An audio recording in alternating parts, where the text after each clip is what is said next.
Otfrīds Preislers, mazais spociņš. Gandrīz vai brīnums. Man laikam nekad nebūs lemts redzēt pasauli dienas gaismā, mazais spociņš skumīgi nodomā. Taču vēlmes reizēm piepildās tieši tad, kad tas netiek gaidīts. Noskanot zvanam 12. reizi, mazais spociņš atkal atver acis, atkal izrāpjas no savas lādes un atkal viņam sākumā uznāk šķavas. Pēc tam mazais spociņš izberzē acis un paskatās visriņķī. Kas tad nu? Cauri jumta dakstiņiem iespīd zeltaina mēnesgaisma. Kopš kura laika mēnesgaisma ir zeltaina? Un ja nu tā nemaz nav mēnesgaisma, mazais spociņš prāto. Viņš mudīgi aizslīd pie jumta loga, bet tur neviļus aizsedz acis ar dēlnām. Tik spilgta gaisma! Pēc brīža viņš atkal pamet skatienu laukā.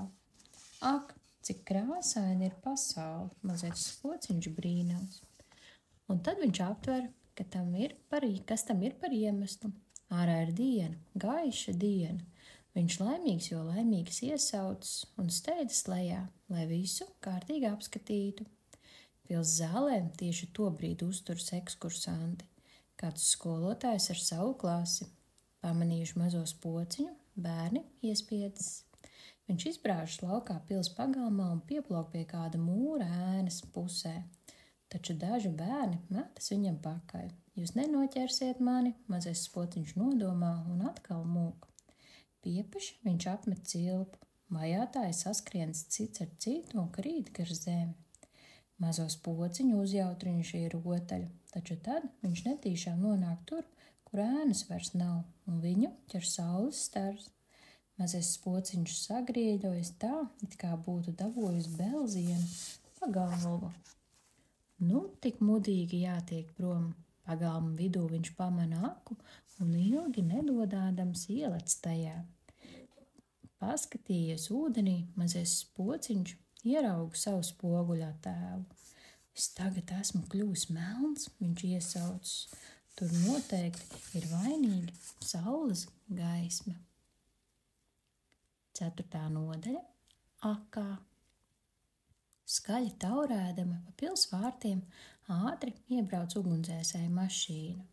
Bērni bija izstāstījuši skolotājiem, ka redzējuši spoku, kas ielec akā, un skolotājs saucas pēc palīdzības. Ugunsdzēsēja komandieris gan netic spokiem, tomēr saka: vienalga, cilvēks vai spoks, kas jāglāb, to glābsim. Tad kāds no viņa vīriem rāpjas iekšā akā. Mazais spociņš redz, kā ugunsdzēsējs ar lukturi kāp pie viņa lejā. Man jātiek prom no šejienes, viņš nodomā. Laimīgā kārtā mazais spociņš pamana akas sienā mazas dzelzs durtiņas. Viņš žigli pašūpo atslēgu saišķi. Durtiņas atvers un mazais spociņš ielavās kādā pazemes ejā. Te es esmu drošībā, viņš atvieglot secina un aizver durtiņas aiz sevis. Drīz vien mazais spociņš cieši aizmieg uz mitrās akmens grīdas. Šeit lejā zvana skaņas nav dzirdamas, un tomēr viņš precīzi 12. atkal pamostas. Pulkstenis noteikti ir 12 naktī, mazais spociņš ir pārliecināts. Tikai žēl, ka zirnekļu tīkli un putekļi nekņudina nāsis. Taču nekas, šobrīd mazais spociņš dega nepacietībā uzzināt, kur ved noslēpumainā eja.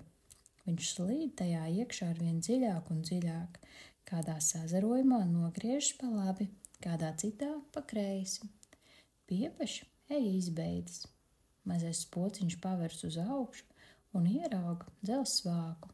Tas būs kādas lūkas vāks, viņš nodomā un pašūpo savu atslēgu saišķi.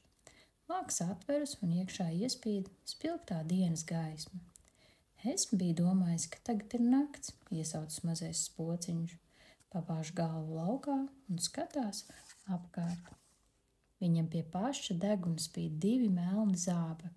Šie zābaki ir kājās policistam, kas stāv krustojuma vidū un regulē satiksmi. Vai jūs esat pie pilna prāta? Policists bargi uzkliedz.